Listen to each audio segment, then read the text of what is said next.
किसान परिवार की सादगी, आदिवासी समाज की जड़ों से जुड़ाव और प्रशासन में जवाबदेही की स्पष्ट सोच छत्तीसगढ़ में 2.5 साल पूरे कर चुकी मुख्यमंत्री विष्णुदेव साय की सरकार अपने कामकाज और कार्यशैली को लेकर लगातार चर्चाओं में है।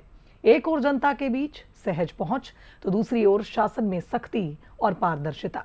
देखिए मुख्यमंत्री विष्णुदेव साय के नेतृत्व और सरकार की कार्यशैली पर यह स्पेशल रिपोर्ट।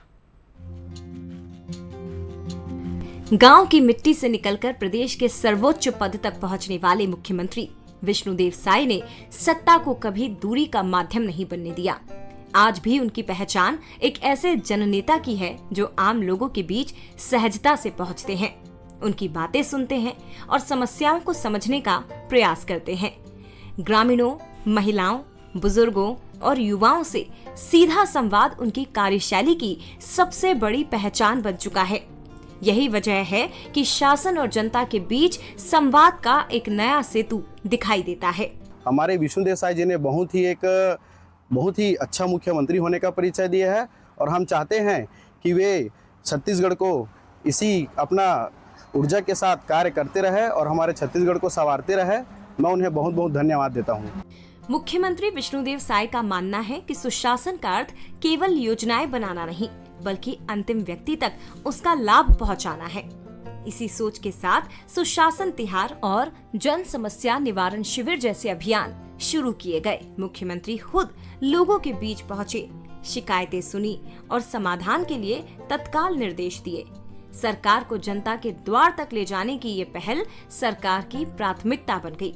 हम लोग जो छत्तीसगढ़ की 3 करोड़ जनता की सेवा कर रहे हैं, सरकार की योजनाओं के माध्यम से मोदी की गारंटी का काम कहां तक मतलब पूरा हुआ है, इस सबको जानने के लिए, फीडबैक लेने के लिए, वहां समय पर राशन पहुंच रहा है कि नहीं, पीने की पानी की व्यवस्था है कि नहीं, बिजली पहुंच रही है कि नहीं, सारा चीज जानने के लिए ये सुशासन तिहार का आयोजन किए हैं।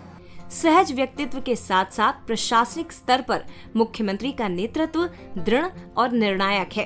भ्रष्टाचार के खिलाफ जीरो टॉलरेंस की नीति, जवाबदेही तय करने की पहल और प्रशासनिक अनुशासन पर विशेष जोर ने शासन व्यवस्था को नई दिशा देने का प्रयास किया है। अधिकारियों को साफ संदेश दिया गया है कि पारदर्शिता और संवेदनशीलता ही सुशासन की आधारशिला है। हम अचानक भी कहीं किसी गांव में उतरते हैं और वहां पेड़ के नीचे जन चौपाल लगाकर उनसे सीधे वार्तालाप करते हैं, उनसे संवाद करते हैं, तो मुझे बड़ी खुशी हुई है कि वातावरण बहुत अच्छा है। समय पर लोगों के यहाँ राशन भी पहुंच रहा है, पीने की पानी की व्यवस्था भी हो रही है। डिजिटल और पारदर्शी शासन की दिशा में भी सरकार ने कई महत्वपूर्ण कदम उठाए। महतारी वंदन योजना, सेवा सेतु, मुख्यमंत्री हेल्पलाइन 1076, ई ऑफिस प्रणाली, सिंगल विंडो सिस्टम 2.0 और जेम पोर्टल के विस्तार ने प्रशासन को अधिक जवाबदेह और नागरिक केंद्रित बनाने का प्रयास किया है। तकनीक और पारदर्शिता को विकास के नए आधार के रूप में स्थापित करने की दिशा में सरकार लगातार आगे बढ़ रही है। मुख्यमंत्री जो है वो बहुत अच्छे हैं और बहुत अच्छा काम कर रहे हैं। महिलाओं के लिए जो उन्होंने महतारी वंदना योजना जो शुरू किया है, उससे बहुत सी महिलाओं को लाभान्वित हुआ है वो, और बहुत सरल स्वभाव के हैं मुख्यमंत्री जी। और जो उन्होंने हेल्पलाइन स्टार्ट किया है अभी, तो वो भी बहुत अच्छा लगा मुझे कि डायरेक्ट किसी को भी कुछ भी समस्या है तो वो डायरेक्ट उनसे बात कर सकते हैं, और ऐसे मुख्यमंत्री तो हमारे देश में होने चाहिए। स्कूलों, अस्पतालों, राशन दुकानों और विभिन्न योजनाओं का औचक निरीक्षण हो या फिर अवैध खनन, भूमाफियाओं और वित्तीय अनियमितताओं पर कार्रवाई, मुख्यमंत्री विष्णुदेव साय ने प्रशासनिक सतर्कता को शासन नहीं प्राथमिकता बनाया। उनका फोकस केवल योजनाओं की घोषणा पर नहीं, बल्कि धरातल पर उनके प्रभाव की समीक्षा पर भी रहा है।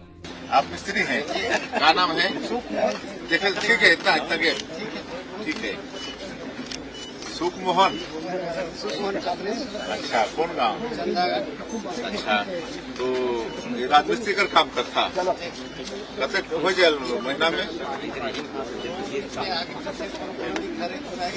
हाँ, तो छुट्टी मनाए के लगे। अच्छा, फिर भी रोजी रोटी चल जाए। 2.5 साल के कार्यकाल में मुख्यमंत्री विष्णुदेव साय की छवि एक ऐसे विजनरी लीडर के रूप में उभरी है जिसमें संवेदनशीलता और सख्ती दोनों का संतुलन दिखाई देता है। सरकार का दावा है कि उसका लक्ष्य केवल विकास नहीं, विश्वास आधारित सुशासन स्थापित करना है। मिनिमम गवर्नमेंट मैक्सिमम गवर्नेंस के मंत्र के साथ आगे बढ़ती साय सरकार छत्तीसगढ़ को विकास, पारदर्शिता और जन भागीदारी के नए अध्याय की ओर ले जा रही है। अनंत शर्मा, बंसल न्यूज, रायपुर।